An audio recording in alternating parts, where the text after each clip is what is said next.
में आज हम रॉबर्ट नोजिक के न्याय सिद्धांत को पढ़ते हैं, जिसको इंटाइटलमेंट थ्योरी ऑफ जस्टिस का नाम दिया जाता है। रॉबर्ट नोजिक ने अपनी जो थ्योरी दी थी, ये मुख्य रूप से जॉन रॉल्स की थ्योरी के बाद दी थी। जॉन रॉल्स ने जो अपनी थ्योरी एक किताब लिखी थी, थ्योरी ऑफ जस्टिस 1971 में, उसी थ्योरी को क्रिटिसाइज रॉबर्ट नोजिक ने किया था और उसके अल्टरनेट में अपनी थ्योरी दी थी। एक अमेरिकन फिलोसफर था रॉबर्ट नोजिक, और जॉन रॉल्स भी अमेरिकन फिलोसफर ही थे, और उन्होंने जो बुक लिखी थी, कई सारे बुक्स उसने लिखी हैं, लेकिन जो ये थ्योरी दी है और जो फेमस बुक के रॉबर्ट नोजिक की है, वो है एनार्की, स्टेट एंड यूटोपिया, जो 1974 में लिखी गई थी। Libertarian perspective, John Rawls liberal perspective के थे, उसी का ही मॉडर्न रूप जो है वैसे लिबर्टेरियन पर्सपेक्टिव है। जो स्वतंत्रतावादी जो संदर्भ है, तो उसमें वो जैसे ये पर्सपेक्टिव कहता है कि स्टेट के कार्य मिनिमल होने चाहिए, कम से कम होने चाहिए। सोशल वेलफेयर की, जैसे हेग ने सोशल वेलफेयर की भी क्रिटिसाइज़ किया कि सोशल वेलफेयर करने का काम जो है स्टेट का नहीं है, और व्यक्ति की स्वतंत्रता महत्वपूर्ण है, इंडिपेंडेंसी, ओपन मार्केट की वो बात करते हैं। तो उसी पर्सपेक्टिव से जुड़े हुए हैं रॉबर्ट नोजिक, और उसी तरह से उन्होंने ये अपनी ये थ्योरी दी है, जिसमें उन्होंने मिनिमल स्टेट की बात की कि राज्य का काम जो है वो सिर्फ सिक्योरिटी तक ही सीमित रहना चाहिए, कि उसका काम जो है देश की या राज्य की सिक्योरिटी या लोगों की जो है लॉ एंड ऑर्डर मेंटेन करना होना चाहिए, उससे ज़्यादा नहीं होना चाहिए। अल्टरनेट, रॉल्स थ्योरी के अल्टरनेट के रूप में अपनी ये थ्योरी दी थी, और उसकी जो थ्योरी पूरी तरह से जो बेस्ड है वो एक ही सिद्धांत पर बेस्ड है, यानी कि एक ही चीज़ को महत्वपूर्ण मानता है, वो है प्राइवेट प्रॉपर्टी। प्राइवेट प्रॉपर्टी का जो राइट है, उसी को वो कहता है इसको वायलेट नहीं किया जाना चाहिए, और इसी के इर्द गिर्द घूमती है उसकी पूरी थ्योरी जो है। इसीलिए जोनाथन वोल्फ ने इसको वन वैल्यू पॉलिटिकल फिलोसफर कहा है, कि वो सिर्फ एक वैल्यू पर फोकस करता है, वो है प्राइवेट प्रॉपर्टी राइट। तो इसीलिए उसको ये क्रिटिसाइज भी इस आधार पर किया जाता है, उसने किसी चीज़ पर ध्यान नहीं दिया, सिर्फ इसी चीज़ पर ध्यान दिया है। रॉल्स ने अपनी थ्योरी देने से पहले कुछ थ्योरीज को दो हिस्सों में बांटा। उसने कहा कि थ्योरी ऑफ जस्टिस जो आज तक जो हुई हैं, उनको दो हिस्सों में बांटा जा सकता है, एंड स्टेट थ्योरीज और हिस्टोरिकल थ्योरीज। हालांकि इस नाम से इसका अर्थ स्पष्ट नहीं होता कि हिस्टोरिकल किस संदर्भ में कहा है। एंड स्टेट थ्योरी जो कहता है कि जो theories not concern what the people do but only with the end result, जो सिर्फ रिजल्ट देखती है। जैसे दो तरह की थ्योरी हमने पढ़ी भी थी, प्रोसीजरल और सब्सटेंशियल जस्टिस। तो एक तो थ्योरी वो हैं जो प्रोसीजर देखती हैं, एक तो थ्योरी वो हैं जो देखती हैं कि व्यक्ति क्या कर रहा है, उसके अनुसार उसको क्या मिल रहा है करने के अनुसार। तो एक जो थ्योरी देखती है, जो व्यक्ति ने क्या किया वो नहीं देखती, बल्कि रिजल्ट पर फोकस करती कि रिजल्ट कैसा रहना चाहिए। तो उनको उन्होंने एंड स्टेट थ्योरी कहा है। जैसे यूटिलिटेरियन जो थ्योरीज को, उनको इस कैटेगरी में रखता है कि वो एंड रिजल्ट देखती हैं, वो पीपल ने क्या किया वो नहीं देखती। दूसरी टाइप की थ्योरी जो हिस्टोरिकल थ्योरीज को बोलता है, हिस्टोरिकल थ्योरीज में कहता है कि जो डिस्ट्रीब्यूशन ऑफ रिसोर्सेज रेलिवेंट, जो डिस्ट्रीब्यूशन ऑफ रिसोर्सेज के लिए रेलिवेंट ये है कि व्यक्ति ने क्या किया, व्हाट पीपल हैव डन, उसके अनुसार ही रिसोर्सेज का डिस्ट्रीब्यूशन हो, उनको हिस्टोरिकल थ्योरी कहता है। इसमें भी उसको दो हिस्सों में बांटता है, पैटर्न्स और अनपैटर्न। पैटर्न में कहता है कि जब ये इस तरह से जब थ्योरी दी जाती है, each according to desert, each according to need, each according to labour, तो इसके अनुसार इस तरह से जो थ्योरीज जस्टिस थ्योरी होती है, वो कहता है कि वो पैटर्न थ्योरी है।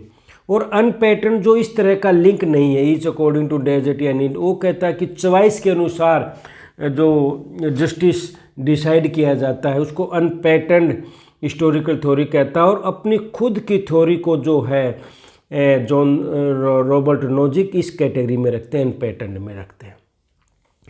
अब मुख्य फोकस क्या है? मुख्य फोकस जैसे नाम से स्पष्ट है कि इनटाइटलमेंट थ्योरी। वो कहता है कि व्यक्ति जिसका इनटाइटल है वो उसको नहीं छीना जाना चाहिए, उसका अधिकार, उसका हक है। और इनटाइटलमेंट भी या प्रॉपर्टी को कहता है कि प्रॉपर्टी अगर उसने सही तरीके से एक्वायर की है, एक्विजिशन किया है, तो उसको उसका इंटाइटलमेंट उसकी हो जाती है और उसको उससे नहीं छीना जाना चाहिए। इसकी पूरी जो थ्योरी ऑफ जस्टिस है वो इसी लॉजिक पर बेस है। यदि किसी ने प्रॉपर्टी एक्वायर की है लॉजिकल तरीके से, यानी कि जस्ट मैनर से उसको एक्विजिशन उसका किया है, तो उस पर उसका पूरा अधिकार उसको नहीं छीना जाना चाहिए। तो इस पूरी थ्योरी का निष्कर्ष इसका यही निकलता है। तो अब पहले वो कहता है कि मोड ऑफ एक्विजिशन, किस किस तरह से एक्विजिशन यानी कि हम अधिकार हो सकता है हमारा।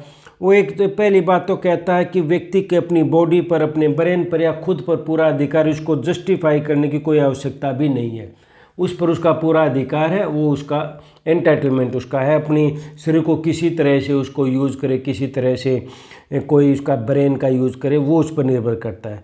दूसरा है कि नेचुरल वर्ल्ड का, जैसे वाटर है, लैंड है, जो और सारे नेचुरल रिसोर्सेज हैं, उन पर सभी का बराबर रखा है, उसमें एक व्यक्ति का भी अपना हिस्सा उसमें बनता है। एक ये है। तीसरा उसका मेथड कहता है applying themselves to the natural world, agriculture और इंडस्ट्रियल प्रोडक्ट। यदि कोई अपनी जैसे कोई मेहनत करके खेती में कोई उपज उगाता है, कोई लेबर करके, कोई मजदूरी करके, या कोई इंडस्ट्री चला के कोई अपना कोई प्रॉपर्टी कमाता है, तो उस पर भी उसका अधिकार है। ये जो मेथड है ये इसने जॉन लॉक से बहुत प्रभावित है। जॉन लॉक ने भी एक बात कही थी, यदि आपने जॉन लॉक को पढ़ा हो, कि जब प्रॉपर्टी उसने भी जो 3 जो नेचुरल राइट्स कहे थे उसमें प्रॉपर्टी का राइट भी दिया था। और प्रॉपर्टी को उसने प्राइवेट प्रॉपर्टी किसको कहा था? यदि व्यक्ति नेचुरल प्रॉपर्टी में या नेचुरल जो रिसोर्सेज है उसमें यदि अपनी मेहनत ऐड कर देता है, और मेहनत ऐड करके उसको कमाता है, यानी कि किसी ने एग्रीकल्चर में मेहनत की है, या किसी ने और चीज़ मेहनत नेचुरल रिसोर्सेज में अपनी भी मेहनत, किसी ने मिनरल्स निकाले हैं अपनी मेहनत से या अपनी टेक्नोलॉजी यूज़ कर किसी भी तरीके से, तो उस पर अधिकार है। तो वहाँ पर लोग सिर्फ 2 ही बातों के कहता है, जो ही मतलब अपवाद बताता है इसमें। एक तो रिसोर्सेज अगर कोई है तो उस पर मोनोपोली नहीं हो सकती। वो ऐसा नहीं है को सारे एक ही व्यक्ति ले लो और बाकी के लिए कुछ ना बचे, तो इतना नहीं कर सकता, इसको मना करता है। और दूसरा लोग कहता है कि वेस्टेज नहीं होनी चाहिए, कि वेस्टेज जो चीज़ है ये नहीं है कि जितनी ज़रूरत हो उसको लेनी चाहिए, कुछ रिजर्व करने के लिए ले सकता है, लेकिन वो वेस्ट नहीं कर सकता। तो 2 चीज़ों को अपवाद कहता है। लॉ कहता है कि व्यक्ति की अपनी प्रॉपर्टी पर अधिकार है, जो अपनी मेहनत, अपनी और योग्यता उसमें जोड़ देता है, उसे प्राप्त करता है, लेकिन वो एक तो इतना नहीं अपना एक्वायर करेगा कि दूसरों के लिए ना बचे, ज़रूरत के हिसाब से ना बचे। और दूसरा वो ये है कि उसको वेस्ट नहीं करेगा। लेकिन जो रॉबर्ट नोजिक है, इस आधार पर वो सिर्फ एक चीज़ तो जोड़ता है, वो चीज़ ये जोड़ता है कि अगर कोई ऐसा रिसोर्सेज है जो बहुत ज़्यादा ज़रूरी है, जैसे पानी है, और एक व्यक्ति पानी के सारे रिसोर्सेज पर अपना कब्जा नहीं कर सकता, इसके अलावा और कोई लिमिटेशन और इसके अलावा नहीं लगाता। तो ये 3 मोड ऑफ एक्विजिशन बताता है। और कहता है the individuals entitlement of these products may not be question, और यदि वो इन पर करता है तो उसको क्वेश्चन नहीं किया जाना चाहिए, उसका इंटाइटलमेंट उसका हो जाता है। अब 3 प्रिंसिपल उसने दिए हैं एंटाइटलमेंट के।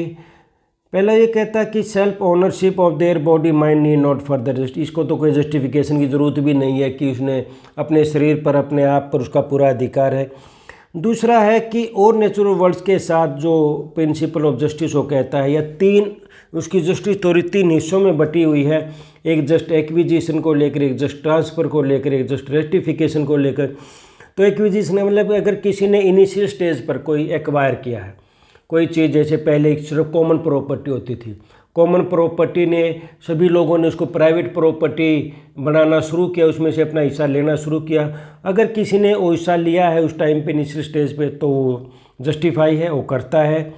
दूसरा है अगर कोई चीज़ किसी ने प्राप्त की है, किसी भी तरीके से प्राप्त की है, पहले एक्विजिशन में भी अगर किसी ने फ्रॉड नहीं किया है, जस्ट तरीके से, न्यायपूर्ण तरीके से, बिना कोई कानून तोड़े प्राप्त की है। दूसरा ट्रांसफ़र उसको मिली है, वो ट्रांसफ़र कर सकता है या दूसरे की संपत्ति उसको ट्रांसफ़र हुई है एक जस्ट मैनर से।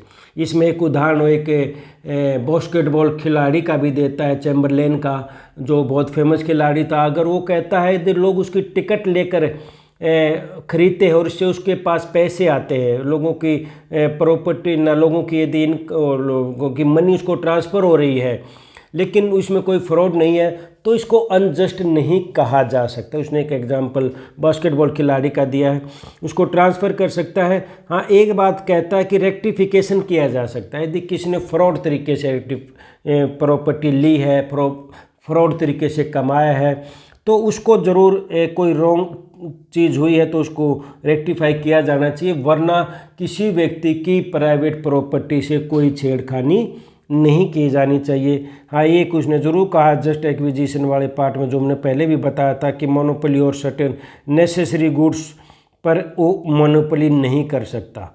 किसी एक क्षेत्र में कोई एक ही सोर्स है पानी का, पीने का, और उस पर एक व्यक्ति उसको अपनी प्राइवेट प्रॉपर्टी बनाए, दूसरों के लिए नहीं बचे, तो इस तरह की प्राइवेट प्रॉपर्टी को तो लॉजिक जस्टिफाई नहीं करता। बाकी और सभी तरह की प्राइवेट प्रॉपर्टी को जस्टिफाई करता है और किसी भी तरह के उसमें छेड़खानी का विरोध करता है। तो ये मुख्य रूप से उसकी इंटाइटलमेंट थ्योरी थी।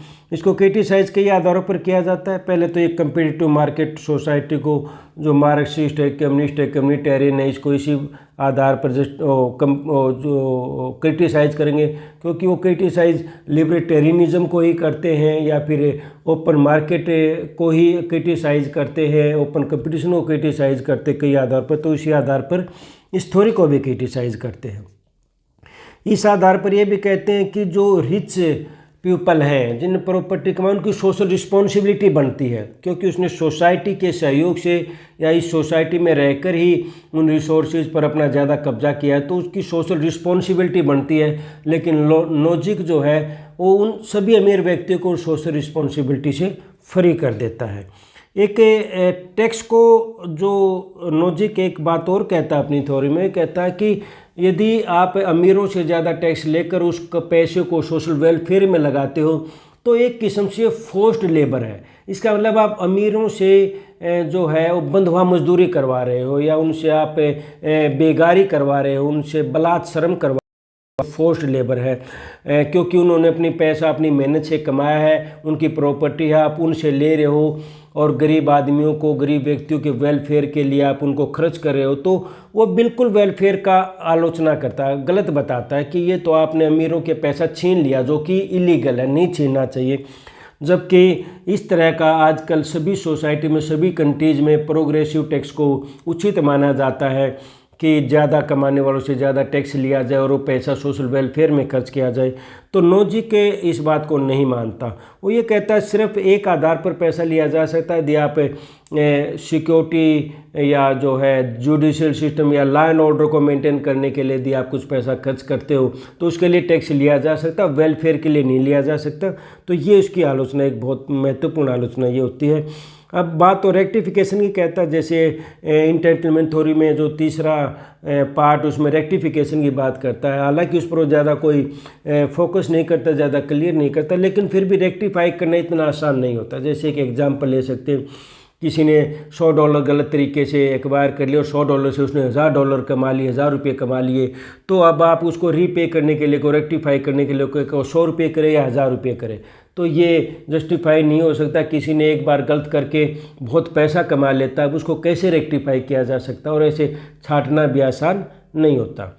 तो इस आधार पे उसकी इस थ्योरी की आलोचना भी की जाती है, और मुख्य रूप से फोकस एक ही बात पर है कि व्यक्ति का एक प्राइवेट प्रॉपर्टी राइट है, और उस प्राइवेट प्रॉपर्टी उसने कमाई है, उसको उससे नहीं छीनना चाहिए, उसको सरकार को भी उसे टैक्स लगाने का भी अधिकार नहीं है। और ये थ्योरी उसने अपनी जॉन रॉल्स की थ्योरी को अल्टरनेट के रूप में ये दी थी, जो उसको लिबर्टेरियन विचार की इसको पसंद भी करते हैं और उसी विचारधारा के लोग इसको मानते हैं, नहीं तो इसकी बहुत ज़्यादा आलोचना की जाती है। तो ये थी entitlement theory of Robert Nozick. धन्यवाद।